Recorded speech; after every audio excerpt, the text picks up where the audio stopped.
Mr. President, let me get your thoughts. I want to come back to Putin, and I want to ask you what his end game is. But let me ask you about Germany, because throughout your presidency, you kept saying that Germany needs to pay its fair share. NATO members need to pay its fair share. Are you feeling vindicated this week, seeing that Germany is, in fact, stepping up on its defense spending and, in fact, did send weaponry to Ukraine?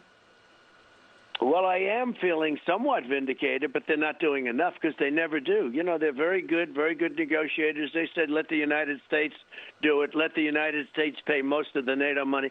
Don't forget, there wouldn't be a NATO if I hadn't been president, because I got them to pay $430 billion. When I first went, my first meeting at NATO, I said, look, you guys aren't paying. I looked at the chart. They weren't paying. 20 out of the 28 countries were not current. Many were totally delinquent. And I said, if you don't pay, we're not going to defend you. And I took a lot of heat for that. And guess what? Everybody paid. They were all paying. So NATO has the money now, but they're not doing the job they should be doing. I mean, what you have going on in Ukraine is just unbelievable that can happen. And it's almost like they're staying away. Oh, he's going to do other bad things if we go in, if we do anything. Look, this should have never happened. It would have never happened. It played right into their hands. Biden said such weak statements at the beginning that Putin said, oh, wow, this is my time to go. He said, we will never fight them. We will never do. Whether you're going to fight them or not, you don't go out and say that publicly. You'll never fight them. He said, we'll never fight them. We'll only sanction them. When Putin heard that, he said sanctions. Now, Putin's end game, we'll have to see, because Ukraine's put up a good fight. It's been much tougher on Putin than he thought. I think he felt he was going to just roll in, but they put up a good fight. By the way, using the anti-tank missiles that I got them, that were given by me, the Trump administration, Biden gave them very little. And Obama gave them nothing except blankets. You know that story. I mean, it's a well-known story, seldom written about. But Ukraine's put up a very, very good fight, far better than most people thought possible. But now it looks like you're in big trouble, big trouble.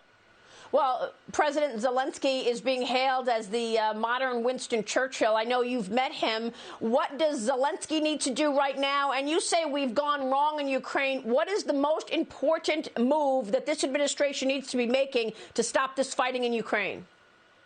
Well, I like President Zelensky for another reason, because he was very honest. I mean, when they asked him about the phone call, the perfect phone call, as I call it, when they asked him about it, he said Trump did nothing. He didn't even know what they were talking about.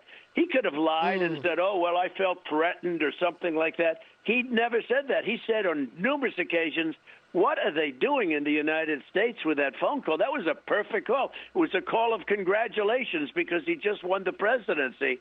And he was so good in that sense, you know, because you never know what you're going to get out of politics, Marie. You know that better than perhaps almost anybody in the world.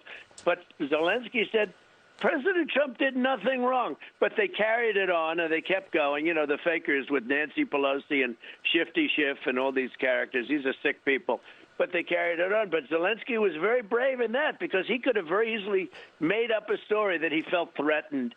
And he said, no, that was a perfect call. He did nothing wrong. So, you know, in that way, you know, I got to see an early version of him. And I was very impressed by him. I've told that to a lot of people. I was very impressed. He told the truth. What should but it could Biden have been do? better for him or easier not to do that. But what about Biden? What does Joe Biden need to do now to stop the fighting in Ukraine? You said they've gone wrong. How? What should he do? He's got to get them the weaponry that he needs, and he's got to open up the oil. He's got to open it up, and he's got to open it up today, not tomorrow. Got to open up the oil, and you'll get the prices down, and that'll affect inflation tremendously. But it'll also affect Russia, because you got to stop paying Russia right now. Okay, let me put it a different way. Stop paying Russia immediately.